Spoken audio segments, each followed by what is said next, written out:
In 1997, artist Mark Dion wrote, "As I see it, artists doing institutional critiques of museums tend to fall into two different camps.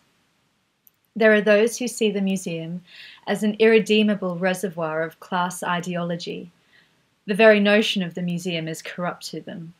Then there are those who are critical of the museum, not because they want to blow it up, but because they want to make it a more interesting and effective cultural institution." This is an interesting discussion point. If you have time, pause here and consider Dion's statement in terms of the artists already discussed. You might also decide to revisit this statement at the end of the lecture. In contemporary times, institutional critique has once again been readapted by artists in response to changes in art institutions. In his 2007 essay, Extradisciplinary Investigations Towards a New Critique of Institutions, Brian Holmes identifies a current wave of institutional critique as artists adopt new approaches and reassess the concept. During the 1990s, curators and directors within art galleries and museums increasingly invited critical discussions relating to art institutions, thereby making the institution not only the problem, but also the solution. This has changed the nature of institutional critique, now that it is literally being performed by the very institutions being critiqued. There has been a shift then in terms of the subjects who direct and perform the critique. It has moved from the outside to the inside. In 2005, artist Andrea Fraser wrote in Art Forum, "Nearly 40 years after their first appearance, the practices now associated with institutional critique have for many come to seem, well, institutionalized." What does it mean when the practice of institutional critique and analysis has shifted from artists to curators and critics? Pause here to discuss your thoughts. As curator and critic Simon Sheik points out in his 2006 essay Notes on Institutional Critique, in its previous occurrences, institutional critique was a practice mainly conducted by artists and directed against institutions. In contrast, the current wave of institutional critique seems to be predominantly propagated by curators and directors of the very same institutions, and they are usually opting for rather than against them. That is, they are not an effort to oppose or even destroy the institution, but rather to modify and solidify it.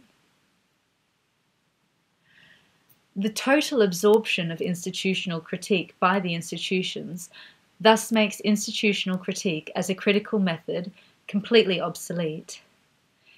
Sheik describes the institutional critique as being like a bacteria that may have temporarily weakened the patient, the institution, but only in order to strengthen the immune system of that patient in the long run. In her 2005 essay, From the Critique of Institutions to an Institution of Critique, artist Andrea Fraser acknowledges the important ways in which institutional critique has been successful in shaking and eroding the foundations of the museum and bringing about significant transformations in the institution of art. The frame that allows something to be called art is now broader than ever. But Fraser concludes that this very success has also led to the appropriation of institutional critique in their efforts to redefine art and reintegrate it into everyday life. Artists have not escaped the institution of art, she writes, but have brought more of the world into it. The underlying relations of power remain the same. Fraser also writes that the institutions of art should not be seen as an autonomous field, separate from the rest of the world, the same way that we are not separate from the institution. She concludes that even artists whose work is informed by institutional critique should acknowledge that they are trapped in the field of art. It's not a question of being against the institution. We are the institution. It's a question of what kind of institution we are, what kind of values we institutionalize, what forms of practice we reward, and what kinds of rewards we aspire to. The new wave of institutional critique acknowledges at its core that art can't be separated from life. All the institutions of art, including the artists themselves, are subject to the same economic, social, and political forces that shape the everyday world outside their doors. Therefore, the scope of institutional critique has expanded to include institutions beyond the art world. Contemporary artists engaged in institutional critique are moving beyond art institutions into the institutions that govern the way we live. These artists propose alternatives, highlight inequalities and injustices, and point towards a better future. For example, artist A.L. Steiner, who for many years has advocated for ethical labour practices in the arts. In 2008, she co-founded W.A.G.E, Working Artists in the Greater Economy, an activist-based organisation that works to regulate artist fees and establish sustainable labour practices between artists and art institutions. For her 2016 exhibition, 30 Days of Mourning, Steiner challenged the widely accepted notion of productive labour, following the principles of the degrowth movement, which calls for an economy based on sustainability and a downscaling of production and consumption. She did this by cutting the gallery's workweek in half, to the reduced hours of 12 till 4. 40-hour-a-week jobs were transformed into 20-hour-a-week ones, but their pay remained the same. The exhibition itself included a mixture of sculpture, photography, and performance that all highlighted labour and compensation, the social and ecological effects of production, and Steiner's own artistic labour. The entrance of the gallery provided some context for Steiner's reduction of the gallery hours. Untitled, Mourning, features 3 columns of vintage-style posters from the Industrial Workers of the World, a long-running labour union calling for a 4-hour workday. While the union offered this 4-hour day as a solution to unemployment, Steiner seems to see it as a way to throw a wrench into the capitalistic drive of this particular Chelsea gallery. Other works criticise the human and environmental costs incurred by a capitalist system that regards profit above all else. Maria Eichhorn takes this notion one step further with her 2016 exhibition, 5 weeks, 25 days, 175 hours, by closing the gallery and instructing the staff not to do any work for the duration of the exhibition. Eichhorn instructed the staff to do anything but work. Even their incoming email was deleted. A sign in front of the gallery explained that it is closed, and that the closure was the exhibition. According to the artist, the title refers to the duration of the exhibition, to the number of weeks, days, and hours, to the time, therefore, in which the full-time, permanently employed gallery staff members will not work for the gallery during my exhibition. Why do you think Eichhorn did this? How would you feel if you were one of the gallery's staff? How would you spend the time? What about if you were a visitor to the gallery? According to the artist, the institution itself and the actual exhibition are not closed, but rather displaced into the public sphere and society.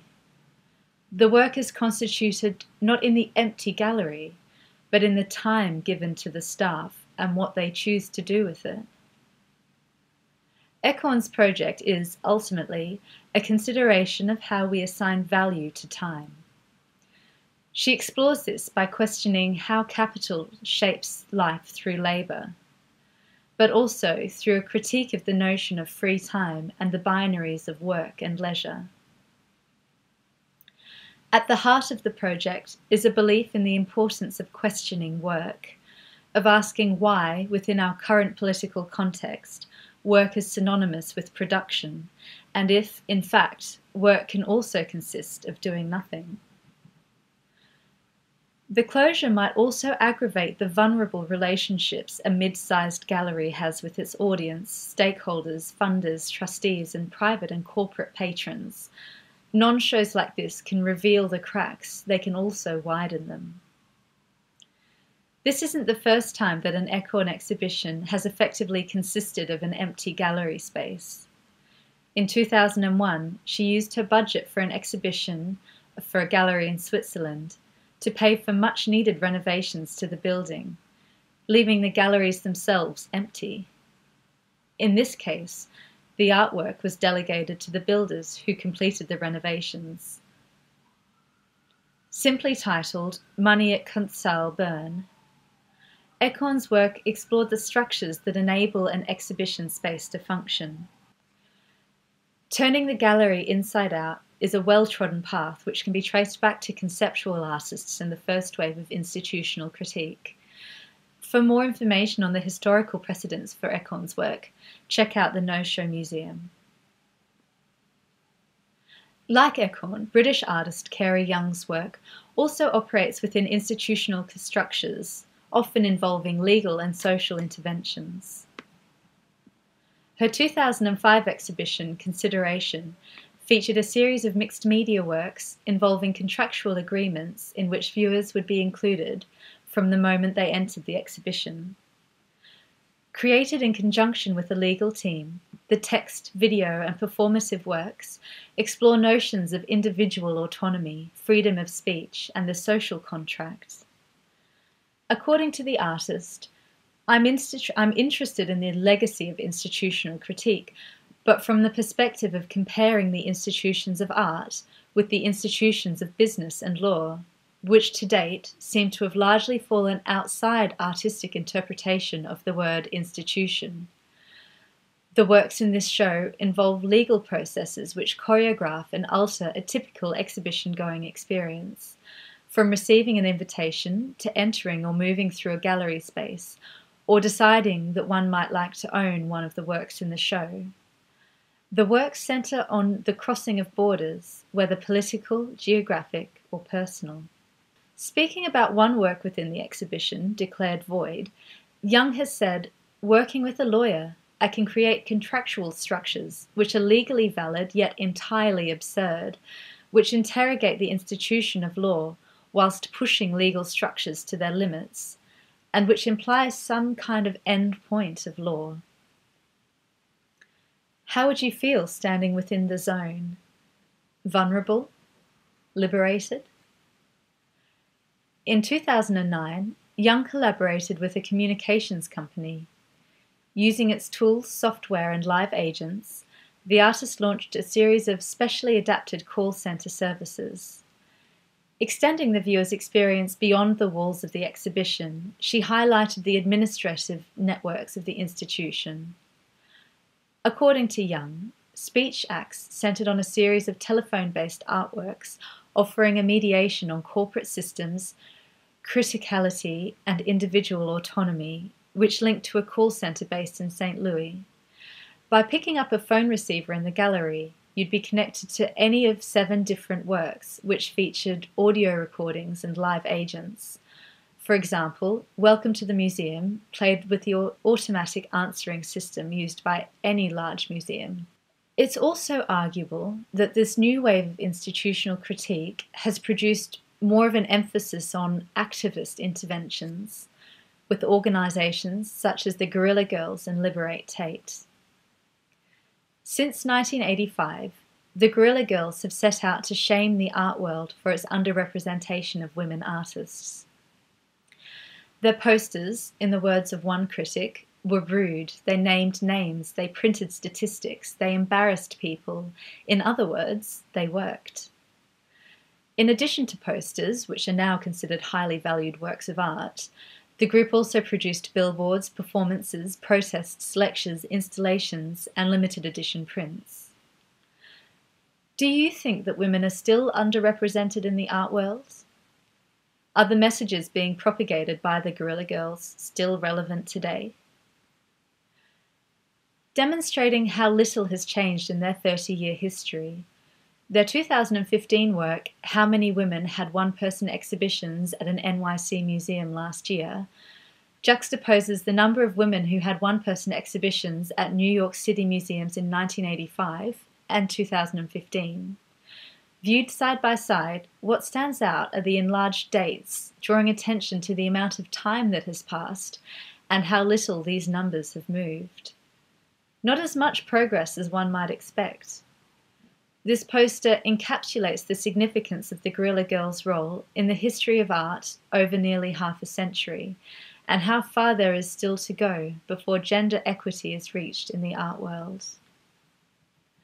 Like much contemporary institutional critique, the Guerrilla Girls have now become embraced by the very institutions they set out to critique, collaborating with the same institutions that once shunned them, including the Tate Modern and MoMA.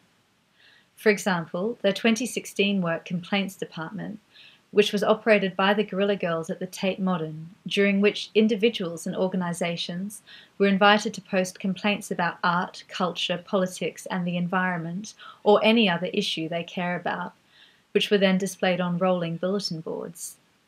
The same year, the Guerrilla Girls were also commissioned by the Whitechapel Gallery in London to create an exhibition that revisited their 1986 poster stating it's even worse in Europe, including a banner installed on the front of the gallery and a display of posters and new research. While many artists have now been accepted by the very institutions they seek to criticise, there are other activist groups emerging whose interventions are not necessarily welcomed by museums. Recent years have seen the emergence of activist groups including Liberate Tate and the Art Not Oil Coalition, acting with the stated intention to challenge and provoke decisions by governing bodies of arts institutions to bring an end to oil sponsorship. Liberate Tate aims to free art from oil by taking creative disobedience against the Tate until it dropped its corporate sponsorship with BP. Interestingly, the group was formed during a workshop on art and activism commissioned by the Tate in 2010. When Tate curators tried to censor the workshop from making interventions against Tate sponsors, even though none had been planned, the participants decided to continue their work together beyond the workshop and set up Liberate Tate. In May 2010, as part of the Tate Modern's 10th birthday celebrations, art activists infiltrated Tate Modern's turbine hall and released dozens of helium-filled black balloons with dead fish and birds attached to them. The following month, demonstrators poured oil and feathers outside the entrance to the Tate Britain. In 2010, the day before the Tate Board of Trustees meeting, members of the group placed BP-branded oil paint tubes in a circle on the floor of the turbine hall. The image created by the paint bursting from each echoed the BP Helios logo and anticipated W.A.G.E's sunflower seeds installation that was to follow in the same turbine hall. On the first anniversary of the BP Gulf of Mexico disaster, a member of the group lay naked on the floor of the Tate Britain and had an oil-like substance poured over them. In 2012, during the worldwide Occupy movement that began on Wall Street, 4 veiled figures carried a chunk of Arctic ice from the Occupy London protest camp at St. Paul's Cathedral to the Tate Modern turbine hall. The same year, over 100 members installed a 16.5 metre, 1.5 tonne wind turbine blade in Tate Modern's turbine hall.